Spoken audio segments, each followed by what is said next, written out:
Every doctor who told me to change my diet is dead now. Every single one. I had a doctor in 1978 who told me to stop cooking with olive oil because it was too much fat. He died in 1991. Heart attack. I had another doctor in 1985 who told me to eat more margarine because it was healthier than butter. He died in 2003, also heart attack.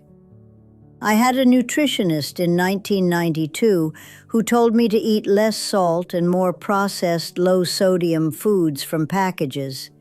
She is dead too. I do not know from what, but she is dead and I am still here, still cooking my own food, still walking to the market, still standing in my kitchen every single day making meals from scratch, the way my mother taught me and her mother taught her. And I am going to tell you exactly what I eat because most of you are killing yourselves with what you put in your mouths and you do not even know it. I came to this country in 1947. I was 23 years old. I came from Calabria, the poorest part of Italy, the part nobody talks about when they talk about Italian food. We did not have money. We did not have fancy restaurants. What we had was the food we grew ourselves and the recipes our mothers taught us.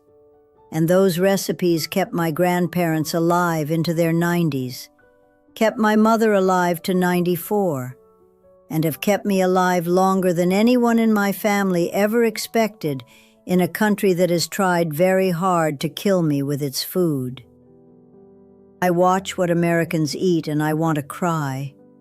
I see young people eating things that are not food, things that come in bags and boxes and have ingredients you cannot pronounce. I see them drinking chemicals and calling it diet soda. I see them eating bread that could survive a nuclear war because it is so full of preservatives. This is not food. This is poison disguised as convenience. And then these same people wonder why they are tired all the time, why they are sick all the time, why they feel old at 40. I am going to tell you 10 foods. These are the foods that have kept me alive. Not pills, not supplements, not whatever nonsense they are selling you on the television at 3 in the morning. Real food, the kind my mother fed me, the kind I fed my children and my grandchildren, the kind that human beings have been eating for thousands of years before some corporation decided it could make more money selling you garbage.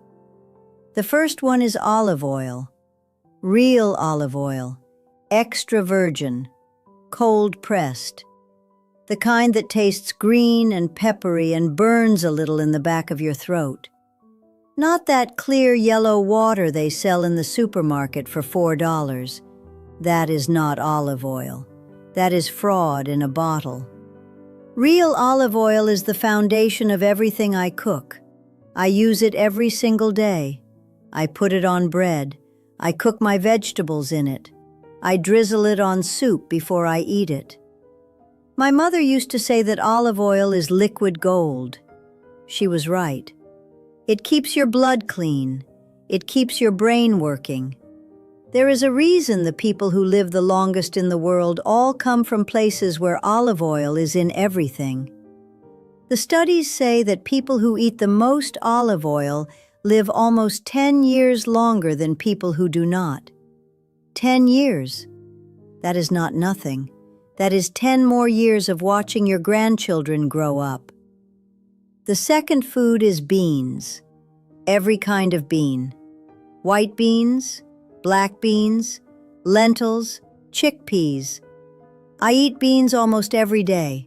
In soup, in salads, mashed with garlic and olive oil. My mother made pasta e fagioli every week.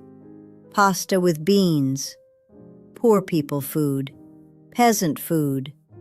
The food of people who could not afford meat. And you know what? Those peasants outlived the rich people who ate steak every night. Beans have protein, They have fiber. They fill you up without making you sick. Every single place in the world where people live past 100, they eat beans every day. The scientists call these places blue zones. I call them places where people have not forgotten how to eat properly. The third food is leafy greens. Not iceberg lettuce, that is nothing. That is water shaped like a vegetable.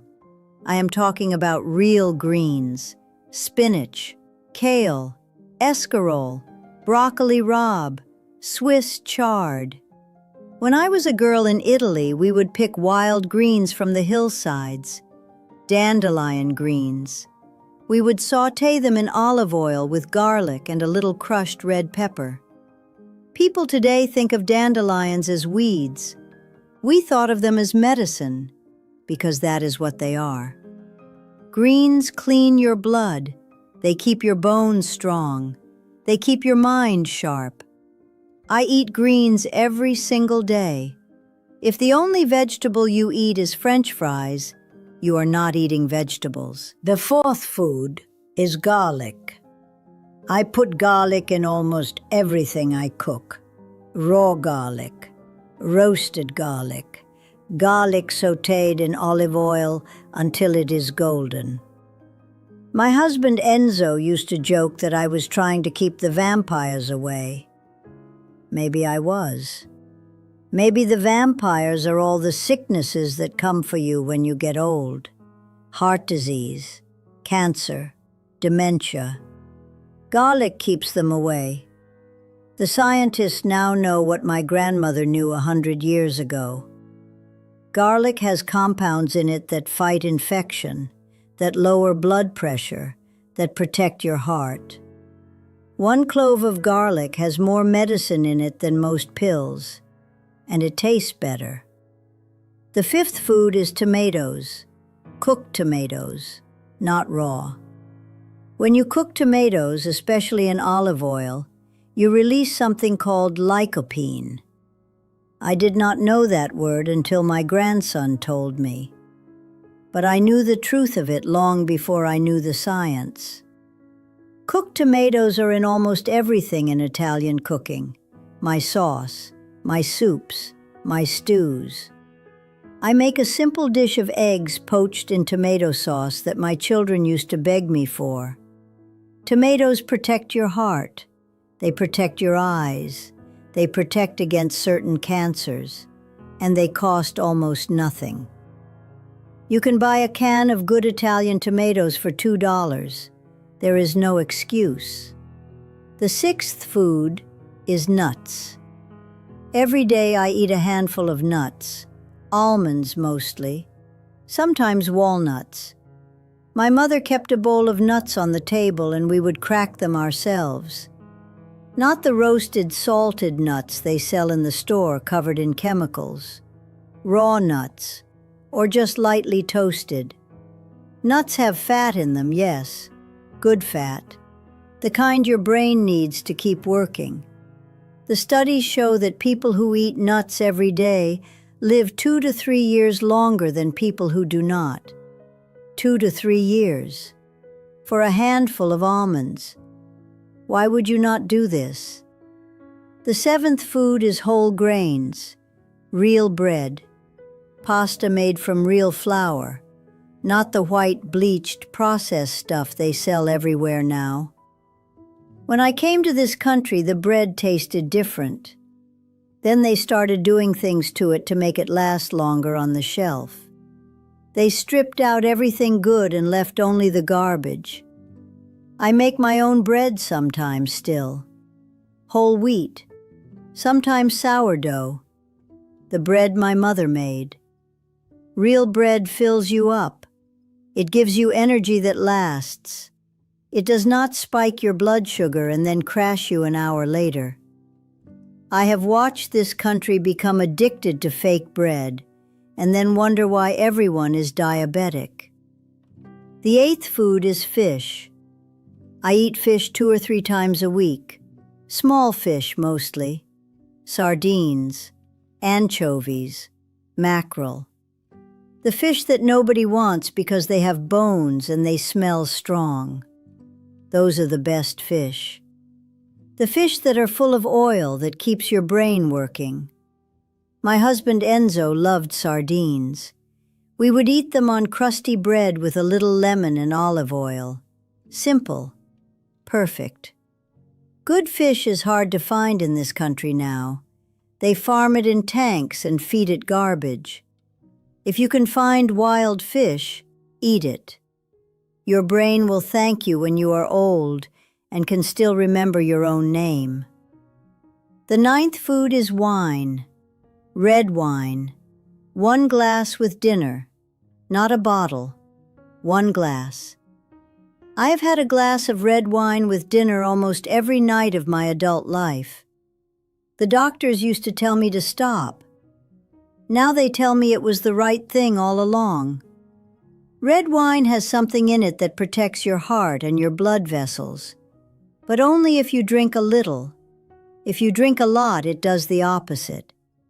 This is the problem with Americans. You do not understand moderation. Everything is too much or nothing at all. 1 glass of wine with your meal. That is all. That is enough. The 10th food is fresh fruit. Every day I eat fruit. An orange, some berries, a pear, figs when they are in season. Fruit is sweet, but it is not the same sweet as candy or cake. The sweetness comes with fiber and vitamins and water. It fills you up. It satisfies the craving for something sweet without poisoning you. When my children were young, fruit was their dessert. They did not know there was another option because I did not tell them.